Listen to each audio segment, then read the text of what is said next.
দর্শক, আমরা অত্যন্ত দুঃখের সঙ্গে জানাচ্ছি বিএনপি চেয়ারপারসন ও সাবেক প্রধানমন্ত্রী বেগম খালেদা জিয়া আর নেই।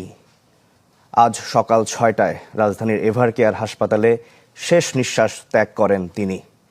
গত রাতে তাকে দেখতে রাজধানীর এভারকেয়ার হাসপাতালে যান দলের ভারপ্রাপ্ত চেয়ারম্যান তারেক রহমান। এছাড়াও হাসপাতালে যান বিএনপি মহাসচিব মির্জা ফখরুল ইসলাম আলমগীর। এর আগে হাসপাতালে গিয়েছিলেন খালেদা জিয়ার জ্যেষ্ঠ পুত্রবধূ ডাক্তার জুবাইদা রহমান, বড় বোন সেলিনা ইসলাম, ছোট ভাই শামীম ইস্কান্দার, তারেক রহমানের মেয়ে জাইমা রহমান ও আরাফাত রহমান কোকোর মেয়ে জাহিয়া রহমান।